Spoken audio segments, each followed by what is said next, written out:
ẹ jẹ́ ká gbọ́rọ̀ ìtàn mo fẹ́ sọ̀rọ̀ lórí ẹ jẹ́ ká gbọ́rọ̀ ìtàn. Mohbad mother and son were used for the test. Mohbad bastard father is fighting a lost battle on arrival. Ṣẹ́gbọ́, Mohbad bastard father is fighting a lost battle on arrival. Ní ẹ̀ ń tọ́mọ ẹ̀ kú. Ẹ wá ní kó lórí burúkú yìí kó lálùyọ nínú eré tó ń ṣe kó lè lálùyọ ó máa lulẹ̀ ní kó lọ gbé gbogbo àwọn tó mọ fíìmù ṣe ní gbogbo àgbáyé kó gbé wọn sínú fíìmù ó máa lulẹ̀ ní. Because what goes around comes around. Ẹ̀gbọ́n kan tó sọ ó ní Mohbad bastard father is fighting a lost battle on arrival. If you love me, you love my dog. Tó bá yẹ pé lóòótọ́ genuinely ló ń jà fún Mohbad Ìyábọ̀ ò ní máa pe bàbá ẹ̀ ní bastard. Ṣó tiẹ̀ fíjọ́ kan bí àṣàlàyé pé ikú wo ni Mohbad kú? Olórí burúkú ni girl yìí mo kórìíra ẹ̀ mo detest ẹ̀ ìkànnì ẹ jẹ́ ká máa gbọ́ lọ. Go back. Mohbad mother and son were used for the test. Iyabo Ojo, what paternity test will they do with a woman for paternity test? When you say Mohbad mother, they go test Mohbad mother and Liam to get it. Iyabo, you are an evil woman. Iyabo, tell Nigerians how it is possible that they use Mohbad mother to test Liam and it can't show say now Mohbad be the father. How did they use mother for paternity test? Yeah, but how is it possible? If you can lie about this, you have been lying about a lot of things. Yeah, but why are you protecting this girl? Yeah, but what killed Mohbad? What did this girl tell you? Say by Mohbad at this point. What did she tell you? How is it possible? I want all the doctors for Nigeria. All the people who don't install very dark man sins. Ṣé gbọ́ kan sí fídíò ẹ̀ sọ? Ó ní kí lọ́mọ yìí sọ fún ẹ pé ó pa Mohbad. Ó ní Ìyábọ̀ you are evil. Eléyìí wá sọ pé kó rí ṣe nínú ayé. Kò lè rí ṣe. Mo máa sọ kíní kan fún yín. Kò ṣe pé kíyàn fẹ́yàwó, kò ṣe pé kíyàn lọ lé ọkọ. Ní achievement. Ẹ gbọ́ mi ṣá.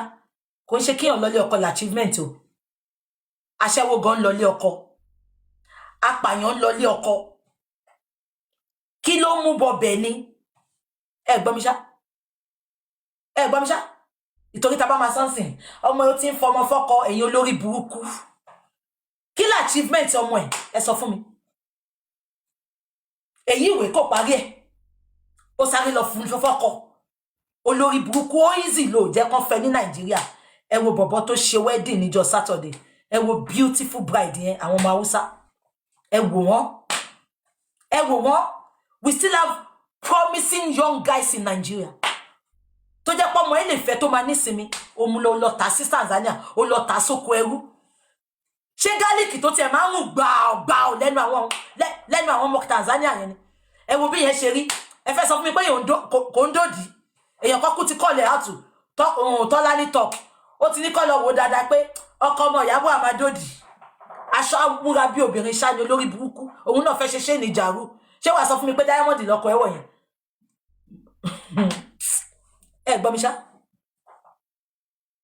Ẹ gbọ́ mi ṣá? Ẹ jẹ́ ká máa gbọ́ lọ. The women were done in some very dark man sins. Today, you have your time to prove very dark man wrong.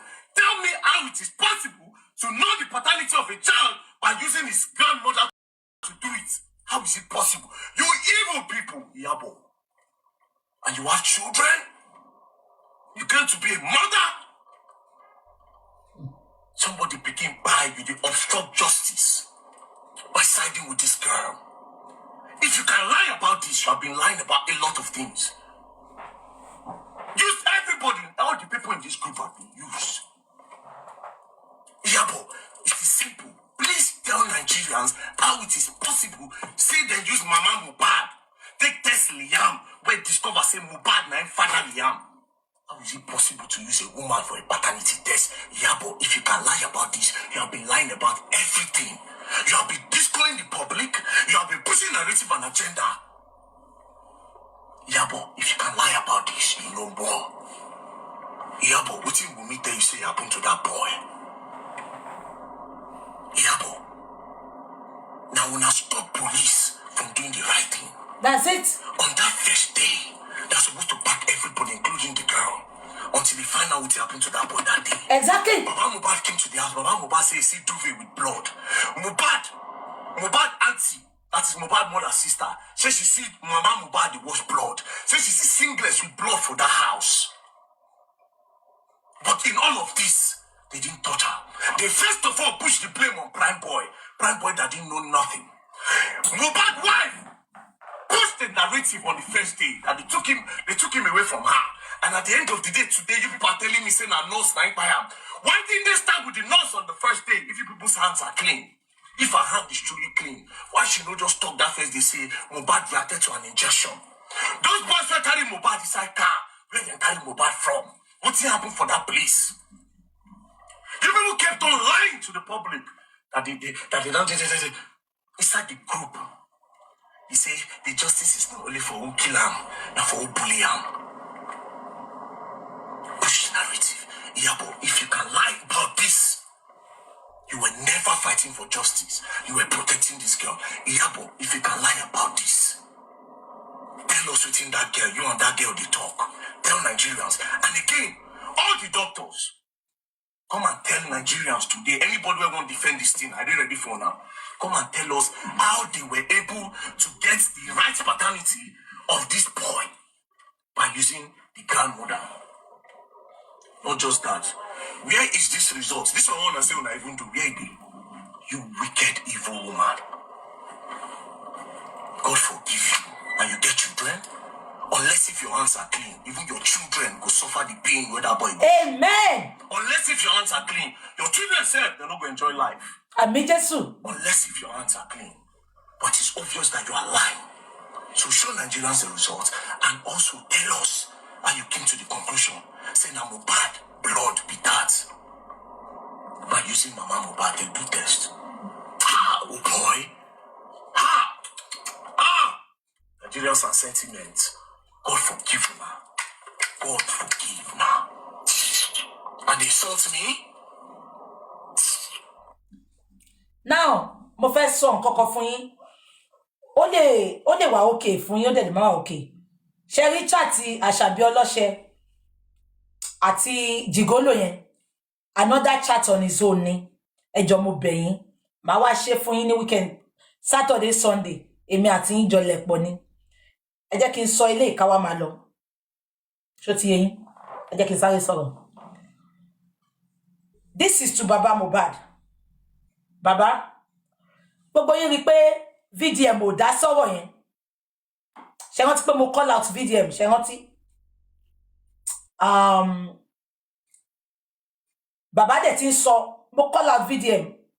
Ṣé ó yé yín? Ìjọ́ tí mo call out VDM ṣé ń gbọ́ mi. Mo dẹ̀ wọnú inbox. Mo wọnú inbox kí ló kọ ẹ̀? Immunizer. Ṣé ń gbọ́ mi? Mo wọnú inbox immunizer náà. Mo ní immunizer.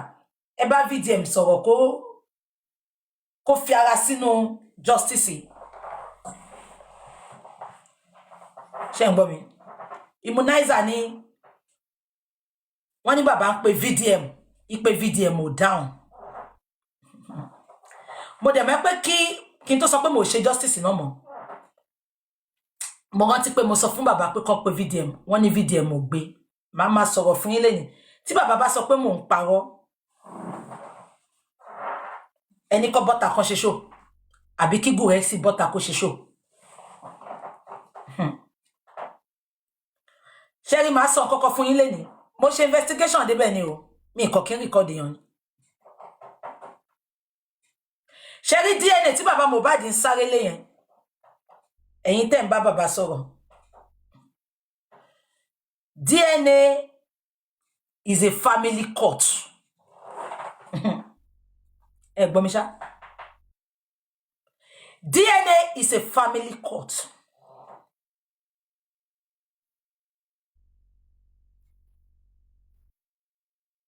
Ṣé ń gbọ́ mi ṣá?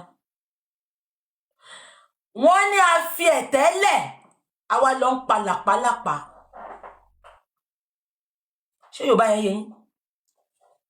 Criminal case yẹn ló jẹ́ kán dìmú. criminal case ló máa expose Àṣànà òun ló máa wá lead sí pé kí ni reason kí ló upset ọbẹ̀ wọ́n bà criminal case yẹn jẹ́. Now that is not the bone of contention. VDM sọ fún bàbá kó lo lọ́yà òun bàbá lòun ò lo lọ́yà VDM wọ́n ní kó lo lọ́yà VDM màṣá tó ń gbé gbogbo yọ̀ yẹn wọn ò bá ti rí ẹni tó pa Mohbad. Mo sọ fún yín pé kẹ́ fún mi time mo fẹ́ lọ ṣe àwọn investigation kan and I went. This is a direct, this is not pé wọ́n ní mi lè bá fún yín ní ibi tí mo ti gbọ́rọ̀ ní source gidi.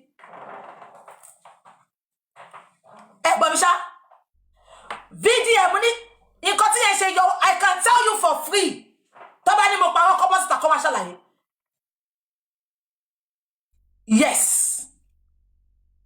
nǹkan tí yẹn ò ṣe dá sí mọ́nì yẹn nǹkan tó ṣe lúkèwé nìyẹn kí dẹ̀ ló fà á èmi ti sáré débẹ̀ èmi ti lọ síwájú lọ sọ fún wọn pé anything tẹ́ bá máa ṣe ẹ má jẹ́ kán lo bàbá yẹn bàbá olórí burúkú kí ló kọ yẹn kí ló kọ bàbá yẹn ẹ rán mi létí ẹ lọ́yà tó gbó Ṣítù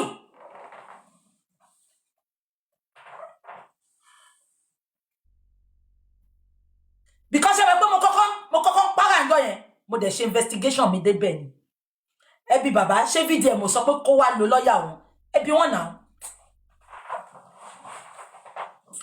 bàbá wa ń sọ sí pé DNA I will tell you for free eléyìí ó ṣe pé BJ wa mess up nǹkan kò jẹ́ kó sọ síta we have to be honest with ourselves.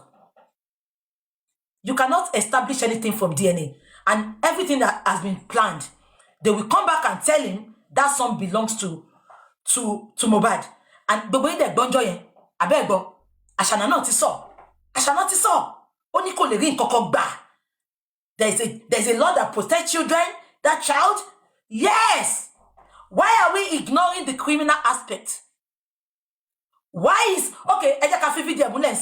why is he not going to the new man in Abuja to start the case again? I want to back case je. Egbe ko ti VDM something. Ó ní àwọn èèyàn wà nínú ilé èèyàn kú sílé ọlọ́pàá ò ṣe kankan. Why can't they go to Abuja to start the case again? VDM sílẹ̀. Because VDM say I know they put body again. He's not putting any body. I will tell you. So gbogbo etí bàbá sọ pé ẹ mọ̀ pé VDM kò gbé. Is he even calling? If he's calling, ìyẹn ti sọ fún yín. Ó ti sọ nǹkan tó ń fẹ́ ṣe. And you said you want to use your lawyer. Ìgbà tí Naira Marley kan tẹ́ àti Naira Marley bàbá. Ẹ jẹ́ kí n sòótọ́ kan fún yín lẹ́yìn kẹ́lẹ́ mọ̀ pé èmi lè má sin láàrin yín o, but mo ń lọ síwájú yín.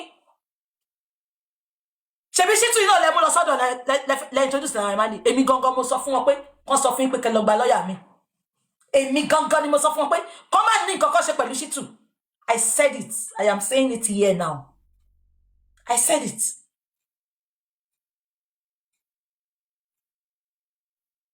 Gracie, ìwọ kárí.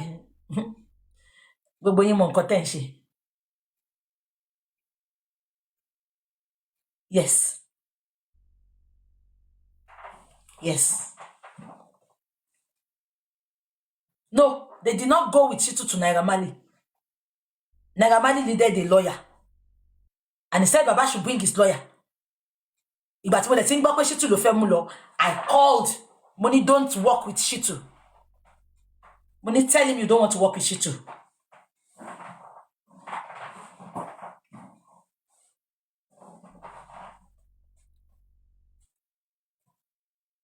Exactly.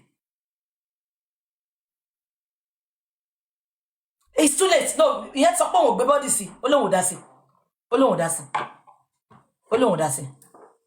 Olóhùn dá sí. So, I don't even know. And that DNA is not going to bring anything. The DNA is not going to bring anything. It's not going to expose anything. It's not. They will. Shall court. Court ṣe sọ pé àwọn máa ṣe nìyẹn. Court ṣe sọ pé àwọn máa ṣe nìyẹn. Because wọ́n fẹ́ manipulate ẹni. Gbogbo wọn mọ̀ pé Mohbad kọ́ ló lọ́mọ yẹn.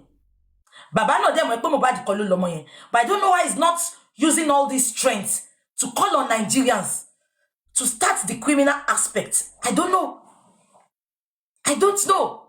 Because it be criminal aspect, yeah. La shigi matitu. Yeah. Ashanani Mohbad Ikus hospital. Iyabo Nile lo kú sí. A lot of things. Discrepancies still were. So why can't they call them? Why? What? I don't. Oh yeah, that because so silly look at Beyonce. Oh, that because so silly look at Beyonce. You know that day I was really coming, but me nigba video ma on follow, but I know how to get somebody to get him and we should talk. And he had padà wá bá mi. And he had padà wá bá mi now. Nǹkan tó kọ́kọ́ bí mi nìyẹn, ó ní ṣé mo sọ pé bàbá ló bí Mohbad ṣàmú ní ṣó òun ló bí. Òun ló bí. Ó ní why tó ń ṣe báyìí pé exposure yà ti jáde láti joy. Then regarding the WhatsApp group, I will tell you something for free today. VDM is really ready. Ṣé ń gbọ́ mi? Ó dàbí kan gbé nǹkan fún yàn. Ṣé ń gbọ́ mi? Okay, this is what we are going to use. Nǹkan tá fẹ́ ṣe ni, nǹkan tó ṣẹlẹ̀ nínú WhatsApp group ni. Ṣé ń gbọ́ mi? Mo sọ fún yín, mo ti ṣe létí fún yín tẹ́lẹ̀. Àwọn àfáà kan ṣé ń gbọ́, wọ́n lọ bẹ̀ Naira Marley. Ṣó ti yé yín? Wọ́n lọ bẹ̀ Naira Marley pé kó fi gbogbo ẹ̀ sílẹ̀ fọ́lọ́run, kó sọ fún VDM kó má ṣe mọ́. Now, ìgbà tẹ́ni tó lọ́rọ̀ dẹ̀ pé VDM pé kó má ṣe mọ́. Kò ń ṣe pé àwọn àfáà yẹn ló dédé lọ bẹ̀ Naira Marley o. Ìyábọ̀ Òjó ló lọ bá wọn kán bóun bẹ̀. Ìgbà tó rán ìbílẹ̀, mo tiẹ̀ mọ̀ yẹn dáadáa ni Naira Marley sọ pé ìgbà yẹn ó yìí wà ní Canada. Ó rán ìbílẹ̀ kó lọ bóun bẹ̀. Naira Marley sọ pé no, kán má dá sí. Ṣé ń gbọ́ mi? Ó wá rán àwọn àfáà yẹn just because ó ti mọ̀ pé Naira Marley like nǹkan bí ká súnmọ́ lọ́hùn ká ṣe nǹkan lọ́hùn. Àwọn àfáà wá lọ bá pé ó ṣẹlẹ̀ sáná bí kinní kan. Okay, ó dàbí kẹ́kọ̀ọ́ evidence fún mi sìn kí n fi ṣe analysis. Kó wá pè mí padà kó sọ pé BJ má ṣe kinní yẹn mọ́, please don't do it again, I don't want to go further. Even VDM gan inú VDM go dùn sí gbogbo nǹkan tó ń ṣẹlẹ̀. Inú ẹ̀ ò dùn sí. Inú ẹ̀ ò dùn sí. Inú ẹ̀ ò dùn sí rárá. Inú ẹ̀ ò dùn sí. Bọ̀ kí ló fẹ́ ṣe? Àwọn tó lọ́rọ̀ lẹ́ kó bá ṣe mọ́. Abẹ́gbọ́n mi. I don't know why Naira Marley did that. Èèyàn bà gbogbo ayé ẹ̀ jẹ́ bẹ́ẹ̀ yẹn. Ọpẹ́lọpẹ́ àwa tá sọ̀rọ̀ tá jà ń gbà yẹn. Wọ́n pa ẹ́ sáyé tán. Ọpẹ́lọpẹ́ VDM náà kí n kọ́ dé. Àná ní kó má ṣe mọ́ pé kó má go further mọ́. Nǹkan wà lọ́wọ́ VDM ó gbé nǹkan dání náà. Èmi dẹ̀ ti sọ. Tó bá gbé fún VDM kó gbé fẹ́ mi. But Naira Marley, I don't know. Baba Mohbad, I don't know. We have all tried our best, Baba. They will come back and tell you that son is for you. That is what they are doing. And they are going to do it. What is suffering enjoying?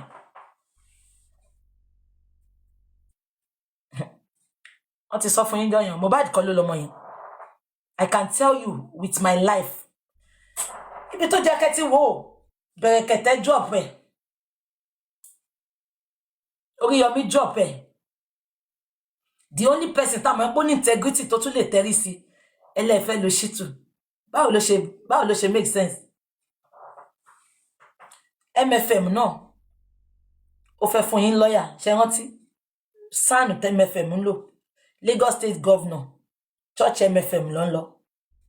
Ẹlẹ́ni lawyer, ìgbà yẹn lẹ fi lọ gbé lórí burúkú ènìyàn ṣòro wá. Because energy tẹ́ gbé sínú DNA yẹn, ẹ bọ́ síta, ẹ sunkún fáwọn èèyàn. Ẹ pè Dísù, kò ní ìkẹ́ involve VDM.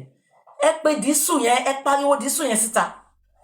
Dísù, ẹ ṣàánú mi, Inspector General of Police. Ẹ bá mi revisit criminal case ọmọ mi. Ẹ ṣàánú mi, bó jẹ́ kẹ́ máa yín lẹ̀ ni, bàbá. Bó jẹ́ kẹ́ máa yín lẹ̀ ni. Gbogbo àwọn Gùrẹ́sì, gbogbo àwọn wèrè tó sọmọ yín. Àwọn gan fẹ́ jẹ ni, nǹkan tí Gùrẹ́sì máa jẹ ló ń wá. Ṣé bóun náà pẹ́ láwọn tó mislead yín. Nǹkan tó máa jẹ ló ń wá, bàbá. tẹ́ bá fi pé really fẹ́ justice o because baba ọmọ yìí ti sọ pé 1 naira ẹ lè rí gbà 1p ẹ lè rí gbà and tó bá dẹ̀ ti lọ báyìí bàbá ó ti tán kò sẹ́ni tó máa fẹ́ listen sí yín mọ́. This is your time.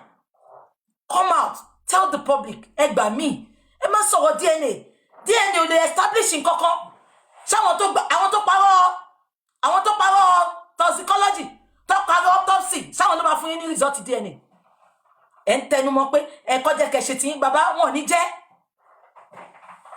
àwọn kan máa pariwo ni they won't nǹkan tó fún Àṣànà effrontery nìyẹn ẹ padà sí case criminal ọkọ̀ Àṣànà balẹ̀ ó ti mọ̀ pé criminal case ó ti lulẹ̀ ẹ ṣó wọn pé kò lulẹ̀ revisit it start again.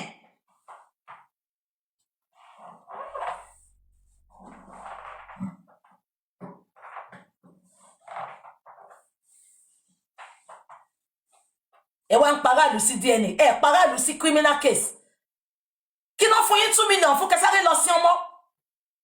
Abu Ebe said and I quote Abu Ebe sọ pé mo ti bèrè ẹ tó ní ọmọ lọ́wọ́ ẹ̀ ó ti sọ fún mi kí ló dé Abu Ebe ò sọ pé Arifa má ṣe pé fún mọ́ o ó ti sọ fún mi pé Mohbad ló lọ́mọ. Abu Ebe ló sọ ó ní mo ti bèrè lọ́wọ́ ẹ̀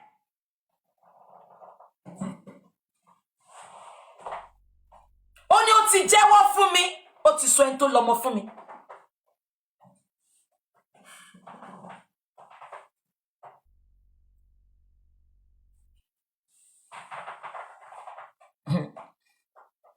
Exactly.